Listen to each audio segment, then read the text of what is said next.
The introducer to the introducer. So our guest today needs no introduction, so I'm going to sit down. You don't need an introduction, Bill, but you're going to get one, like it or not. By the way, not to bury the lead, tomorrow Bill is interviewing the President of the United States at the White House in a conversation on criminal justice. So this just in. You might want to ask him what he's going to say. Bill spent 30 years at the New York Times and now heads one of the most adventurous startups in the brave new world of post-print journalism, the Marshal Project. Bill grew up in San Mateo, California, graduated from Pomona College, where he began his journalism career on the college paper, like many of us. Different paper, though, the Collegian.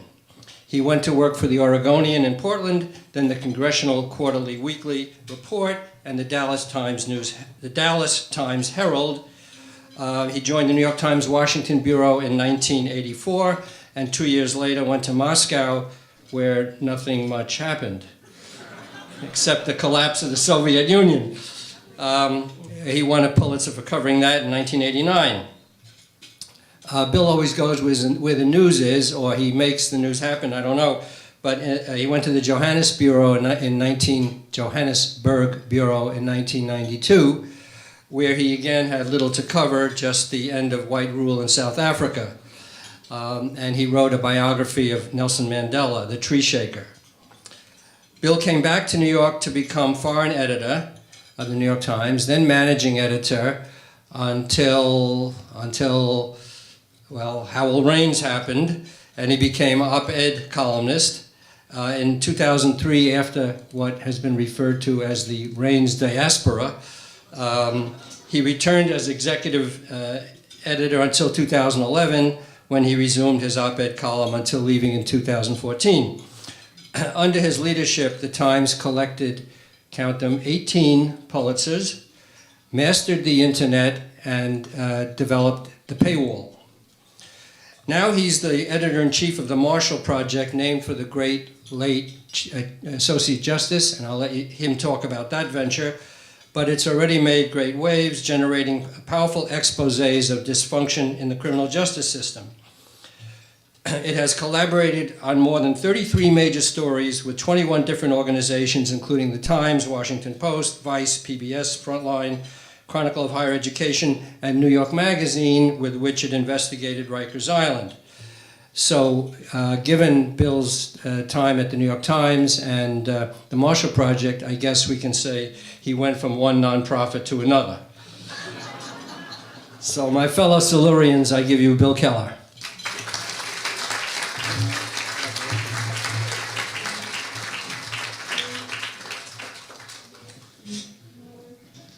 Hello, and thank you for having me. By the way, when did thank you for having me become the default salute? And, welcome to the program, thank you for having me. And in what sense having? My daughter we have a custom in our household that on her birthday I write her a bit of doggerel, and last year I wrote her a piece of doggerel in her own voice and entitled it, Thank You for Having Me. But because she gets all her news from Facebook, she didn't get the joke. Anyway, I'm sorry, this is sounding like a Larry David rant. Anyway, it's nice to be here. It's an honor that the editor of a little nonprofit startup could be entertained by such an august company of people in a society named for an era that took place 400 million years before the internet fucked everything up.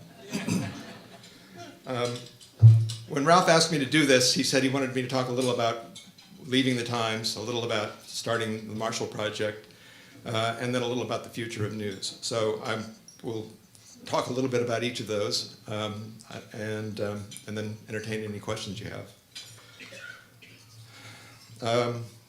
For starters, I should say I love the New York Times. I will always love the New York Times. I did not leave with any sense of estrangement. I don't love the New York Times enough to pay $8 a month for the Times Insider. I've been there. But I like to think of it as going to something, not going from something. And what I went to was a a specialized niche nonprofit on purpose newsroom. And the reasons I went were, first of all, this was just clearly a target-rich environment, as they say in the Pentagon. A little reporting that I did while I had the great privilege of writing a column for the op-ed page, looking into the criminal justice system, I found that felt I could spend a long time probing into this and never run out of good stories. And it happened that there was a crying need for more coverage. I mean, there's been some great reporting in the past year, the New York Times on Rikers and on some of the state prisons.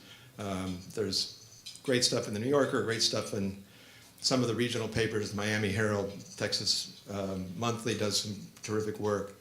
But on the whole, there was a real dearth of coverage of this issue, just as a consequence of the trauma that our industry has been through.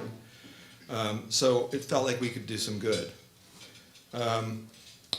It also was an area with a real potential for change. I found it so exasperating being a columnist the last couple of years, that was at the Times, because I'd write about Washington and it was always about gridlock and paralysis and nothing could ever happen. And I actually, before the Marshal Project opportunity came along, wrote a column saying, next year I'm just going to avoid Washington and write about cities and states where there's at least a chance that something will happen. The one exception to that in Washington and elsewhere is the criminal justice system, where there is not 100% overlap, but a significant overlap between right and left. You have fiscal conservatives who see our prison and criminal justice system as a waste. You have libertarians who see it as another manifestation of too much big government. You have Christian evangelicals who see it as inhumane, and they've given cover to a lot of liberals who are always afraid of being Willie Horton if they said anything sympathetic to the incarcerated. So there was a real chance for change. Whether that opportunity will be grasped or not is another question, and we can maybe talk a bit about that. Also, part of the appeal when Neil Barsky came to me with this idea was the opportunity to build something from scratch. So what we built was a small newsroom. We have about 25 people. It's 8 or 9 reporters and editors, some great tech people. We built a website. We have a daily email that goes out free where we, I guess the verb of choice is curate the news and comment from around the country on criminal justice issues. And we do reporting. We do investigative reporting. We do explanatory reporting. We do sort of oblique angles or contextual pieces on the news as it's developing. And we seem to have found a pretty substantial audience. One of the things we do that was a revelation to me is we partner with other news organizations. If you were raised, as most of us were, as type A competitive journalists, this is a novel concept. But when all you have is a very nice but very small website, and you want to amplify your reporting, you look for somebody who can republish it or collaborate with you. Sometimes the partnering begins at the beginning. We'll team up with a reporter, as we have done, for example, with NPR, and then they'll do their radio piece. We'll do our piece on the website. Sometimes it's at the other extreme. It's just a matter of us offering somebody the chance to republish what we've done. And the market for free content is endless.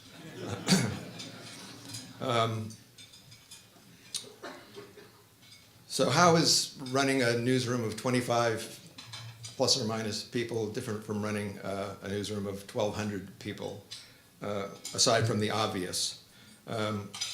One difference certainly is the business model. When I was at the Times, fundraising consisted of getting in the elevator and going up to the 16th floor and explaining to Arthur Sulzberger that if he took another $1 million out of the newsroom budget, Western civilization as we know it would end. Now it's more a matter of putting on your knee pads and going to foundations and wealthy individuals and persuading them that what we're doing is worth some of their generosity.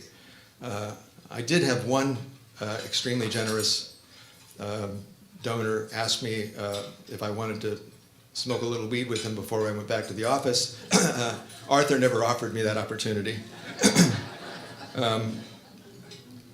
Another obvious difference is the intimacy. I mean, I can talk to everybody who works for me every day, and on some days do. We can fit the entire staff around a few stools at a bar, and often do. By the way, I want to commend you all for having brought back the idea of drinking at lunch. It was, I mean, I missed that. I never had to explain what the New York Times was when I was working there. Even in places like Russia and South Africa, you could go to Mozambique or Lesotho and say you're from the New York Times, and people would nod knowingly. When we started out, I had to explain that we're not the Marshall Plan, we're not the Marshall Fields Department Store, we're not Penny Marshall.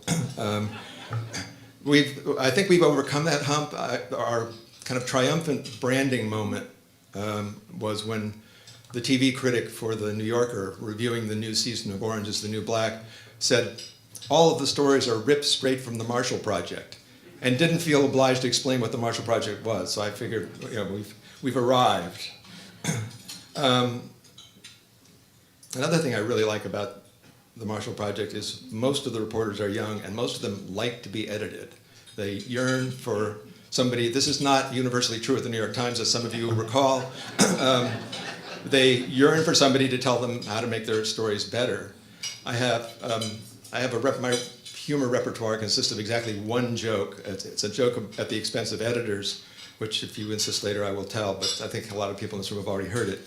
But when I tell it to my current crew, they're like, what, huh? What's wrong with editors?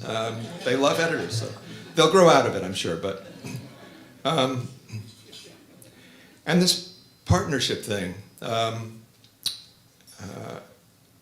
I got an email a couple weeks ago, maybe a month or so ago now, from Joe Sexton, who worked with me at the Times for many years and now is one of the editors at ProPublica, very successful, well beyond startup at this point. And he said, I think we're working on the same story. And it turned out, in fact, their reporter and our reporter were working on a similar story, the same story, but from different ends. One of them from the victim's end, one of them from the cop's end. And Joe said, his first instinct was to immediately get on the phone to his reporter and say, you got to crash your story and get it into me by the end of the week. We got to fuck the Marshall Project. And my first reaction when I heard from him was, let's call up Ken Armstrong, who's the reporter, and tell him he's got to write this week. And the reporters decided, wouldn't it make more sense to just pool our resources and collaborate on this? They both have mountains of material and really interesting thoughts. And so a partnership was born. And I try to imagine something like that happening 10 years ago, and it eludes me. The other thing that's different about the Marshall Project is the sense of mission, is the expression I like to use. In the announcement of my appearance here today, the Marshall Project was described as an advocacy upstart. We may be an upstart, but we are not an advocacy organization. We are a journalistic organization. We apply the same standards to what our writers do that I like to think that we apply to the New York Times. Advocacy is convinced and prescriptive journalism. Impartial journalism, the kind that I like, has to be both open to new evidence and avoid endorsing particular parties or outcomes. That said, it feels very different. I mean, I think all of us who've worked for mainstream news organizations feel like we were part of some larger civic purpose. I certainly felt that way at the New York Times, but I didn't think about it all that often. It was more implicit in the job. At the Marshall Project, we're much more down on the ground, sort of closer to the front, I guess. And it does feel like we want to change things. The future of journalism. I change my mind on that about every week.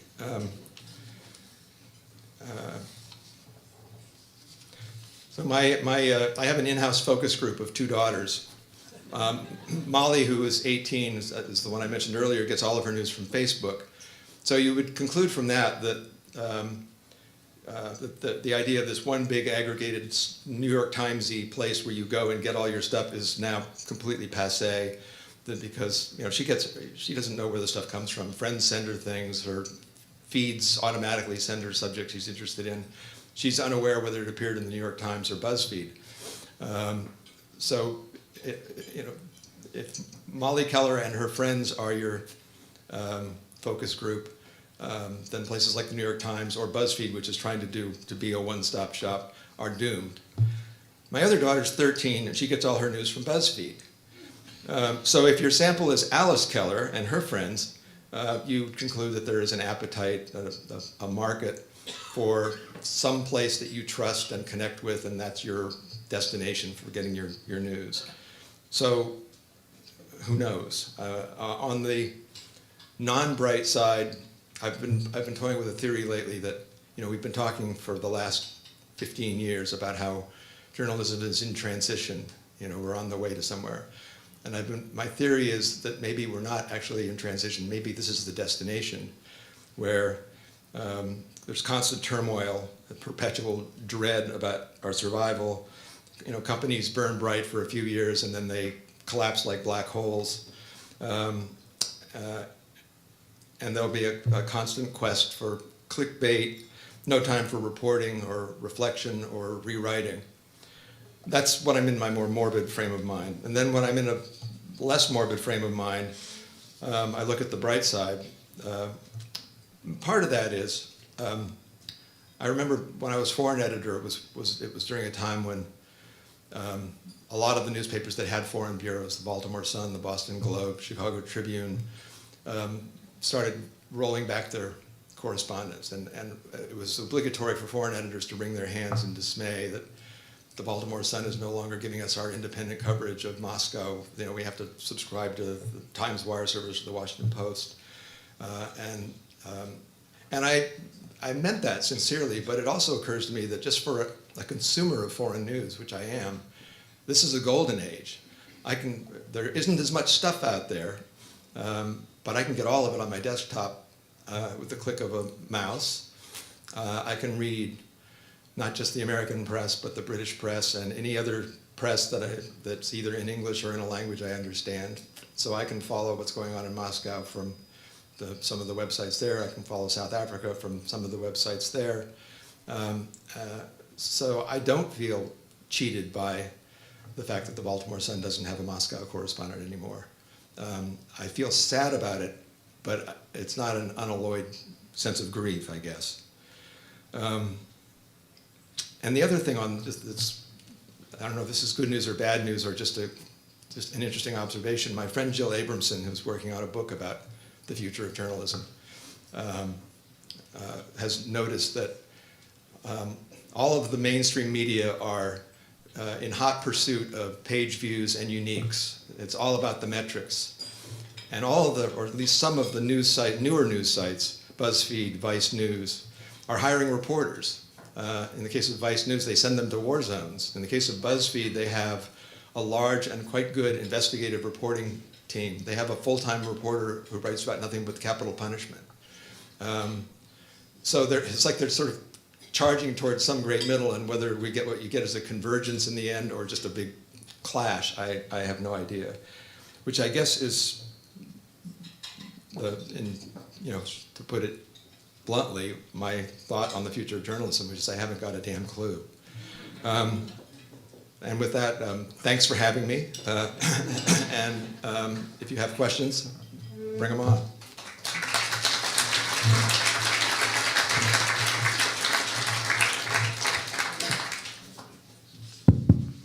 Yes, sir. Bill, let me ask you a question that's perhaps more business than editorial. Over the past 6 or 7 years, of course, we've had a recession. The Times was hit like other organizations, and down at my other home in Sarasota, Florida, I read the Sarasota Tribune and still do. At a certain point, the Times had to get rid of 16 regional newspapers. insight on, aside from the fact that you've got to save money, how that happened and what the impact was? I can give you a very short and not terribly insidery answer to that question. It was, I mean, partly it was about saving money. A lot of it was about focus. Janet Robinson, in particular, when she was the CEO, felt that the Times was operating in too many different directions. We were managing two big city newspapers, the Times and the Boston Globe. We had all of these regional newspapers, which were small, mostly not very profitable, but requiring a certain amount of attention. We had the International Herald Tribune, as it then was. We had already shed magazines and broadcast outlets, and it was part of what those of us at the Times, at least, thought was a really smart trend, which was to focus on the Times and put all your resources into making it as good as it can be. And figure out the business of it. On the bright side, after the divestiture, the Sarasota Hill Tribune won a Pulitzer Prize. Yeah. Yeah. Bill, do.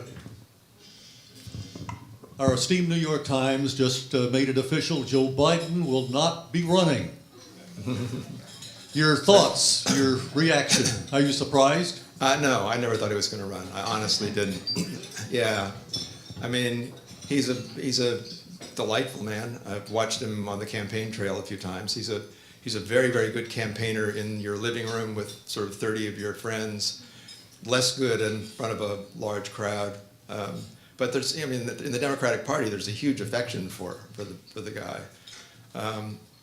And I can imagine that if Hillary had crashed, like in the first debate,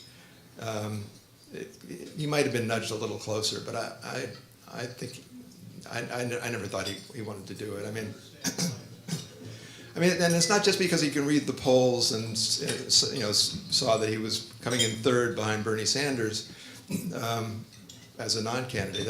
The polls would have gotten better, but he might very well have been remembered as the guy who took the Democratic Party down. And he's a very loyal party guy. Bill, hi, Jerry Eskenazi. When you're interviewing people for the Marshal Project, is it a different type of interview from the type of journalists you were looking for at the New York Times? Well, by the nature of the size of my budget, I'm looking for reporters who are cheaper than the people I could afford at the New York Times. As a result of, although we have a couple of very seasoned reporters, Ken Armstrong, who works for us full-time based in Seattle, has 3 Pulitzers to his name, so we're not completely a ship of newbies. But most of the people who work in the newsroom are under 35, and some of them are under 30. We looked for, but I think the characteristics were pretty much the same. I used to always complain at the Times when job candidates were brought in, reporting candidates were brought in, and you'd ask them, what do you want to do? And they say, I want to do long-form narrative. And I just craved the idea that somebody would come in and say, I want to cover a beat. Now I'm in a position to make that a hiring or not hiring criterion, and so we've hired people who are, not that they have narrowly defined beats, but I want people who do a story and then build on it and use the sources and the understanding that they've got to go deeper, and that's what I've got. Yes? Hi. Since I was given this, I'm going to use it. I also run a very small website, probably a lot smaller than yours, and I'd be curious to know with whom do you partner, or who are your partners, and how much traffic do you get a month? Just even if... Neil Barsky gets really, really angry when I give out numbers, so I'm not going to give you numbers, but I'll tell you that when we partner with the right people, we get much, much more traffic off of our site than on our site, and that's part of the reason we do it. We partner with different news. I think Ralph said something like 21. It's upwards of 40 now, different organizations we've partnered with. No, we give them articles, or we give them articles in exchange for something. In some cases, they provide the photography or the graphics. In some cases, they help us pay, particularly if we use some freelancers, and if we're paying somebody a freelance rate, we like to get some of that reimbursed. But we've partnered with the New York Times, obviously, is great, and the Washington Post. We've done more than one with each of them. And one reason I particularly like doing that is that people who make decisions, policymakers, legislators, still tend to live in an analog world. So we did a piece on Attica, on the case of guard brutality at Attica that ran 3 full pages in the New York Times, and plus a big hunk of the front page. And the next week, the Justice Department sent somebody to go take a look at Attica. If that had just been on our website, I suspect we wouldn't have heard any follow-through from it. But being on the front page of the New York Times gets you noticed.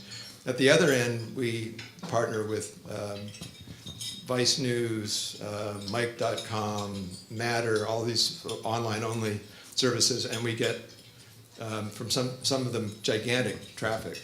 I mean, because they have a vast audience. We've got a partnership now with Yahoo, where we can just upload our stories to their site, and if it's something they like enough that they want to put on their homepage, it'll get just huge traffic. Yes. Go over here. But you got to fight your way to a microphone. Hello. This one. What specifically about the criminal justice system, other than the prisons that you've just mentioned, was so terrible that you started the Marshal Project? I mean, what prompted you to do this?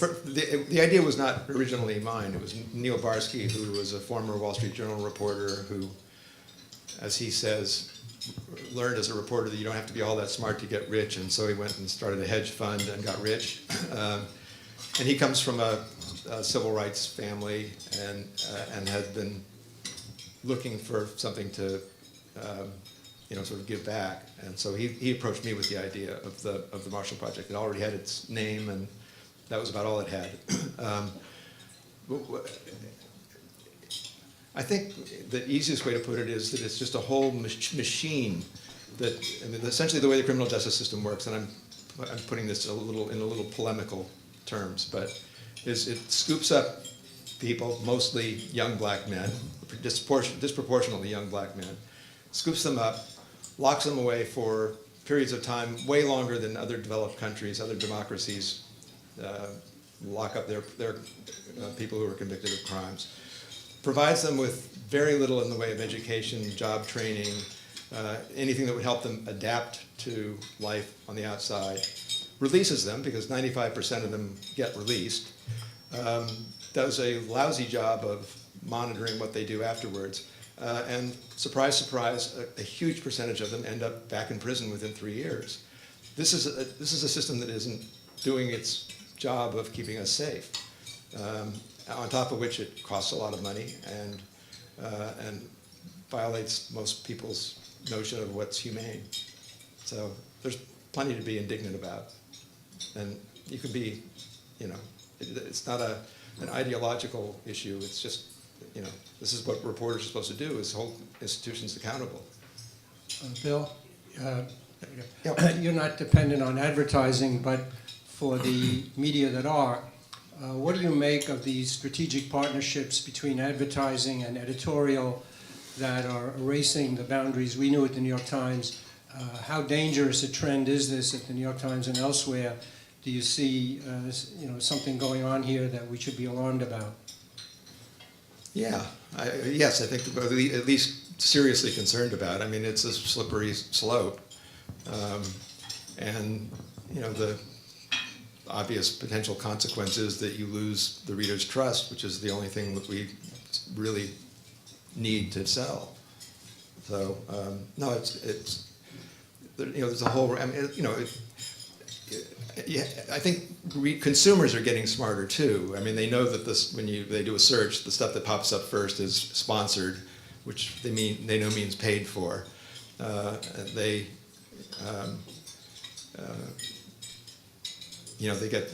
install ad blockers, which helps. So readers aren't quite as likely to be fooled by some of this so-called native content. But I think it's a worry. I mean, it's a line that is worth maintaining.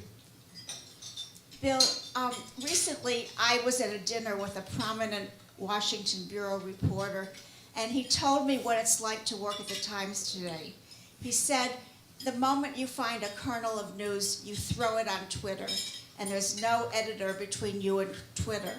And then you write a few paragraphs for the website, and then you work on your story, and then you're constantly updating everything. And he said it's 24/7, it's relentless. How do you think this is affecting the quality of news coverage? Well, I'm not going to speak about the Times specifically, where I think the news coverage has remained extremely high and deep. But this is the kind of the existential question of the last 10 years. How do you reconcile the immediacy of the internet with the obligation to report, fact check, reflect, and write? And it's a tension that's been around. It was certainly there when I was in the newsroom, and it's only gotten worse at the Times and pretty much everywhere else except maybe, I don't know, the New York Review of Books or a few other places that still do sort of bespoke journalism. When I was there, we tried to kind of create a buffer between the demand for immediacy and the demand for accuracy and depth. We set up a kind of what we called a continuous news desk, and reporters had the option of, if they were in the middle of reporting and they weren't really ready to let go of it, to say, pick up wires, or let me talk to the continuous news desk, I'll give them a nugget and they can write it, and then I'm going to go back and do my reporting. I think those buffers have kind of been lost, and now it's up to individual reporters to figure out how to do that balancing act. And it's a worry. I mean, it's not an accident that in the world of journalism writ large, and I include in this, the BuzzFeeds and the the other online places, that the ratio of serious, trustworthy news to cat videos has diminished substantially. Bill, Clyde Haberman, for those who can't see me here. When I did my New York column, I probably did more prison-related columns than most. It's an issue that's always intrigued me.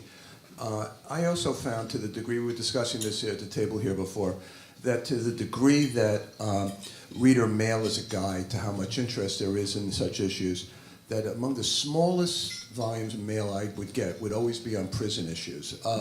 Has that changed now, do you think? I don't know how you judge it. The Attica piece was terrific, for example, but in general, are you getting a lot of reader interest? Can you judge this? Yes, but we're getting we're getting the people who are not. I'm not sure we're converting people in huge numbers to be fascinated by what goes on in prison. We're certainly attracting the people who have some interest or sort of potential interest in it. I think that's the case for sustaining this kind of coverage, not getting distracted by the next bright shiny thing that comes along. Some things have changed. I mean, I mentioned earlier the kind of growth of a really serious conservative advocacy of prison reform and criminal justice reform generally. You have a generation, the millennials, who grew up with low crime rates, without the kind of crack panic and the Willie Horton ads, and they are much more. This is an issue that has been picked up on the sort of college age and up list of social justice issues. So that's getting some more attention from them. And I think people are writing about it more this year. My wife says I'm always supposed to say, it's no coincidence that since the Marshal Project started.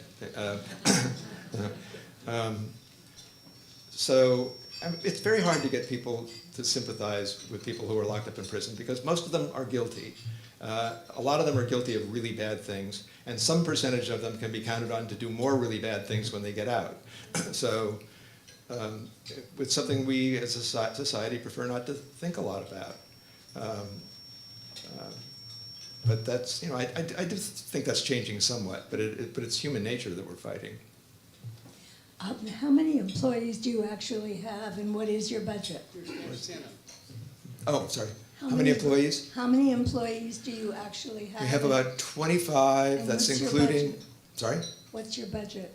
Budget is $5 million. A little less than $5 million. How many reporters? I mean, how many Got employees? 9 staff writers, but we're down 1 at the moment because of a health leave. We've got a tech team who built the website and sustain it and circulate our newsletter. We've got a small number of editors. We've got a development person, which is development meaning the person who goes out and begs for money. And we've got a communications person who also helps figuring out the ground rules for partnerships when we partner with other news organizations. We've got a social media editor who makes sure that everything gets appropriately tweeted. That's pretty much it.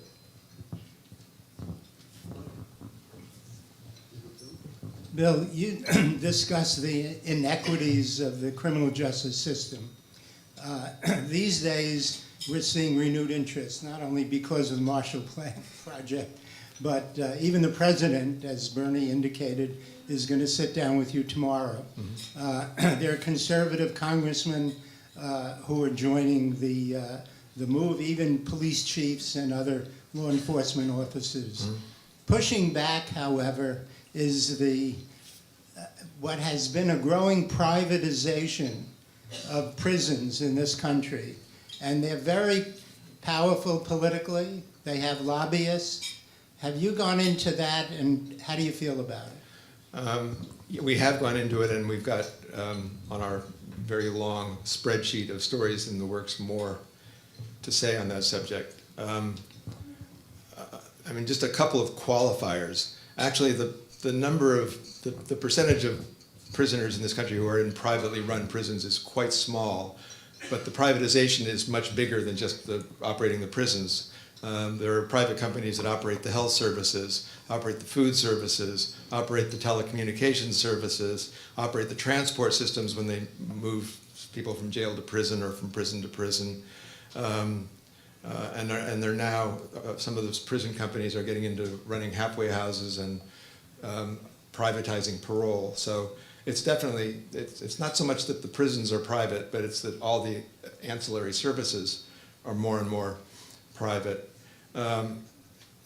And it's, I mean, I think the people who we talk to who study these things, for the most part, view that with misgivings. It's one area where the right and left are not in sync. The conservatives and Republicans tend to be more sympathetic to the privatization. And Democrats and liberals or progressives or whatever we call them this week, you know, tend to look at that as, you know, greedy bastards, you know, screwing the downtrodden. I mean, I don't take a position. I just like to see where the reporting goes. One other qualifier I'll give you is that, you know, yes, these companies give fairly generously at campaign time to candidates, but on the other side you have the corrections officers' unions who push very hard to preserve their perks and to keep the prisons from being sold to somebody who might want to downsize the staff. Bill, I want to hear a bit more about tomorrow, and specifically about how that came about, and is that an indication that your Marshal Project journalism is having some resonance, as we say, in high places? I hope so. Up to the last part, I mean, obviously, I very much hope so. It began pretty routinely during this, over the summer. I sent the White House a request for just an interview on criminal justice stuff. I mean, we noticed that this president is unusually open to doing non-conventional, you know, alternatives to the sit-down interview with the columnists from the mainstream press. He's done, you know, he went to visit the prison with Vice News. He's done interviews with online-only sites. So we said, why not us? So I sent him a request, and the White House Communications Office didn't say no, and didn't say no, and didn't say no, and then before I knew it, they were saying yes. But they morphed it into more of an event. I mean, I had pitched it originally as something that we would want to do in the fall because it was clear that legislation on the Hill would be coming to a head, as it is. They're marking up Senator Grassley's bill this week. So, if he was serious, as he seemed to be, about wanting to make this one of his legacy issues, that an interview at the time when Congress was percolating away might be in his interest too. And then it turned into this somewhat more extravagant event because this new group of law enforcement officials, prosecutors and police chiefs, has materialized to support of reform. And the event tomorrow will be, which will be live streamed on our website and also by Yahoo, it's a panel discussion including the president, one major city police chief, and one U.S. attorney, with me moderating. So hope you'll tune in. And you can email me questions, but you better get them in quick. Hi, Bill. Just a question on mass incarceration. It's sort of long been held that the causes are the U.S. drug laws and mandatory minimum sentencing, but more recently some are saying the real problem is actually overzealous prosecutors. I'm just wondering, from your perch and when you speak to President Obama tomorrow, which you think is sort of the most pressing issue right now? Well, since he's sharing the stage with a U.S. attorney, it's a safe bet that the subject of prosecutors and their role will come up. I read the same David Brooks column, I'm interested to hear what the prosecutors themselves have to say. It is true that prosecutors tend to love mandatory minimums. Back in a couple of decades ago, judges had a lot of discretion to take into account extenuating circumstances when they passed sentences, but those were the days when the crime rate was high, and to get elected to basically anything, you had to be tougher on crime than your opponent. And so Congress enacted this whole set of pretty draconian mandatory minimum sentences, took the discretion away from judges.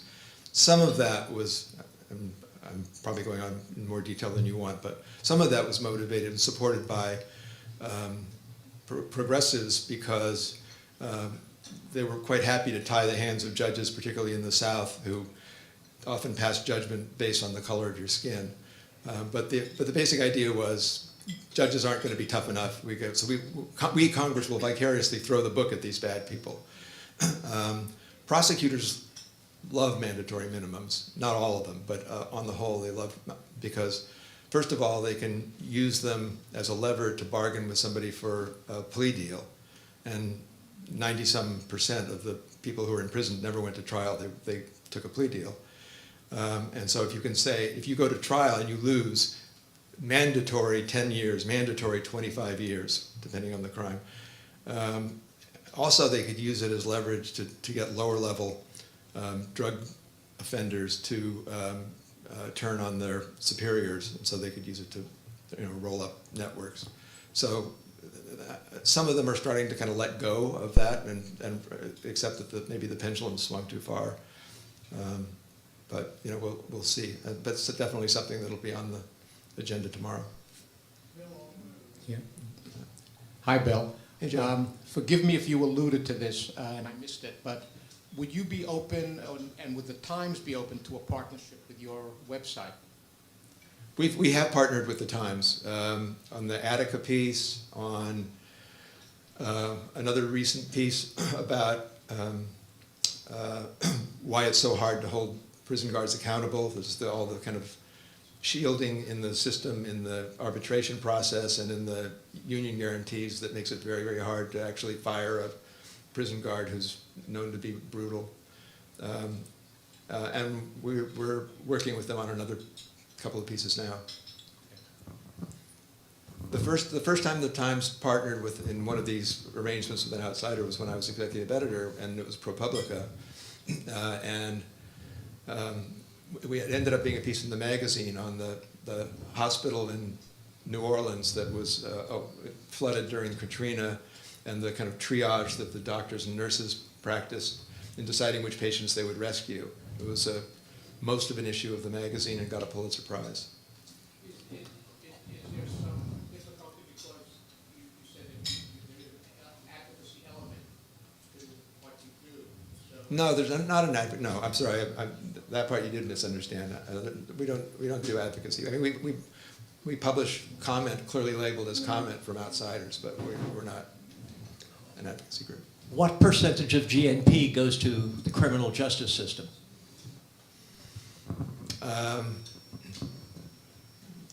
I can't retrieve that from my bank of miscellaneous statistics.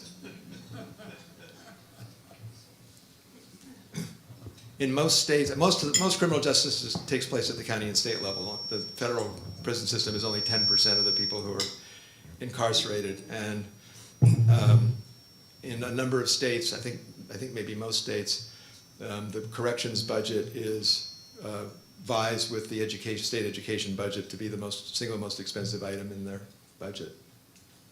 But percentage of GNP, I don't know. You mentioned Jill. Okay, you mentioned Jill Abramson earlier. Mm-hmm. What is your take on what happened with her at the Times, and how do you think women are faring there? I'm not there, so I don't know how women are faring there. But I mean, I certainly see a lot of women's bylines, and I know a lot of people at the paper took Jill's departure as a kind of wake-up call. I mean, I thought it was. I am friends and admirers of both Jill and Dean. I had been out of the newsroom for more than 2 years when she, fell off the ship, and so I don't really know all the details of what happened. And if I did, I probably wouldn't tell you. Bill, when you and I were both working overseas, we had basically 2 deadlines a day, noon and sometimes midnight. Now there are 18 deadlines a day. There are 20 Right. deadlines a day. Right. How do you tend the quality on your website when you have that many deadlines and that many changes that can be made? It's really, really hard. I mean, and some of it's on reporters to just learn to say no. That's hard to do in a job market where journalism jobs are not in copious supply. But as I said earlier, that's sort of the existential question, the contest between the demand to file right now and then file right now and then file right now, because somebody else might beat you by a nanosecond, and the desire to do something really well and fair and thoughtful. But it's true that more mistakes are showing up. Yeah, sure, it is true.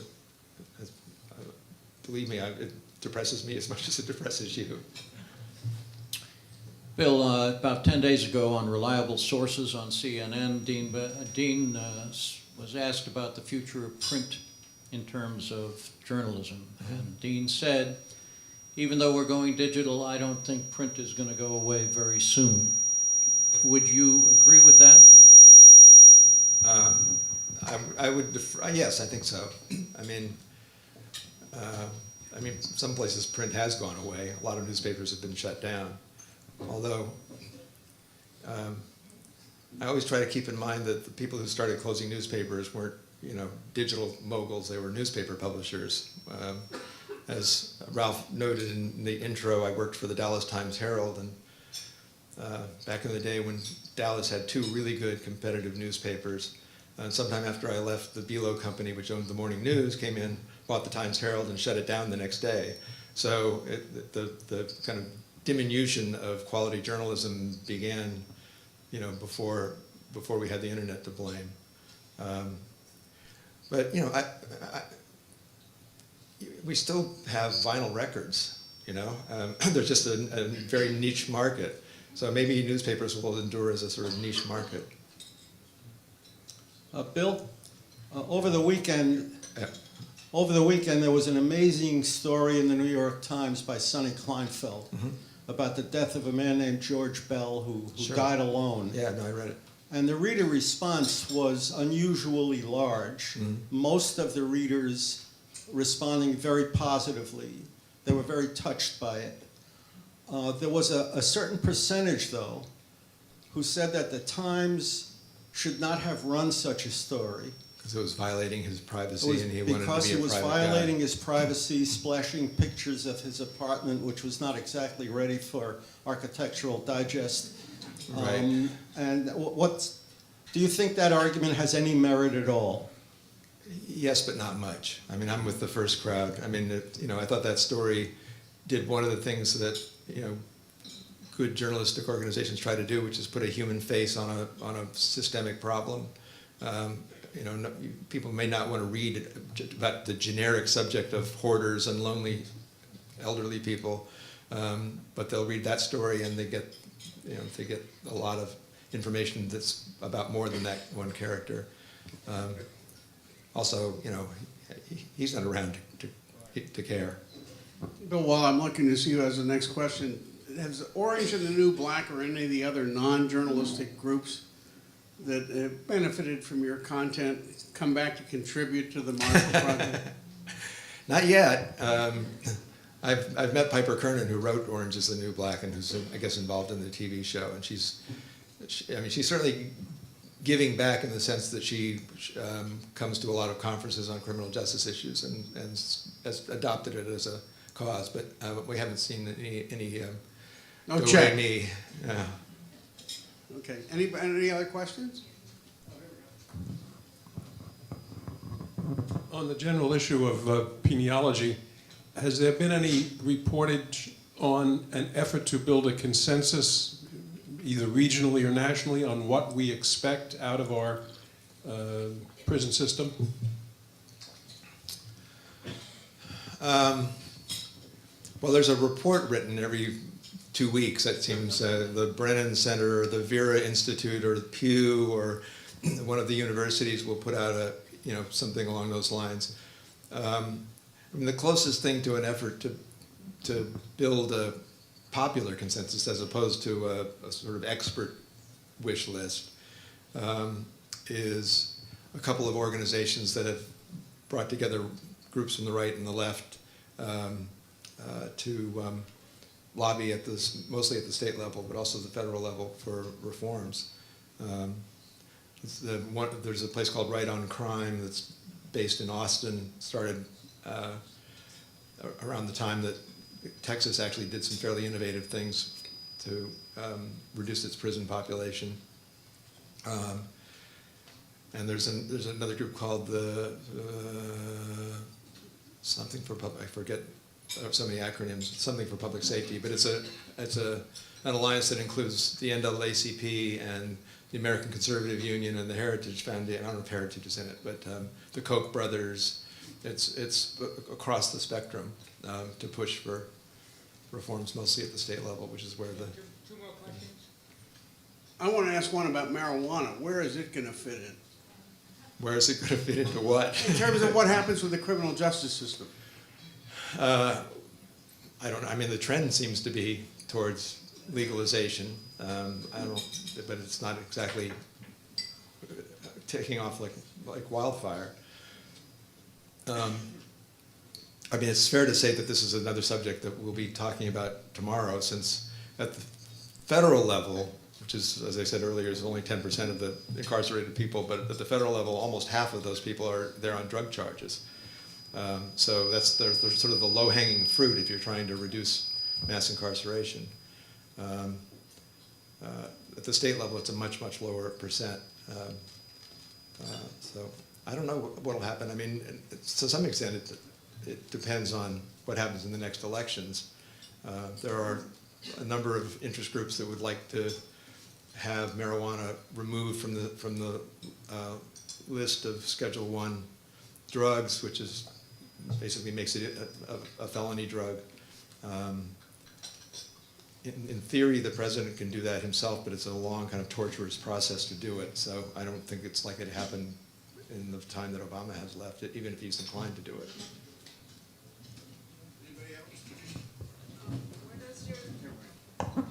Where does your development officer go to raise money? What are her major prospects?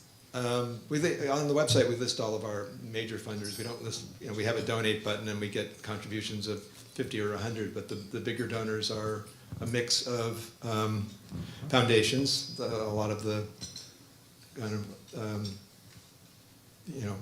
household name foundations, Ford, MacArthur, the Arnold Foundation, the Langeloth Foundation, Atlantic Philanthropies, and then a lot of the money comes from people I've learned to refer to as high net worth individuals. Right. Sorry? A little bit, yeah. We don't do an on-air fundraiser, but yeah.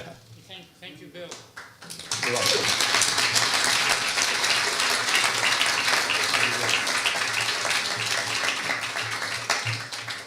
And don't forget, Bill, you are now an honorary member of the Silurians, so we hope to see you here.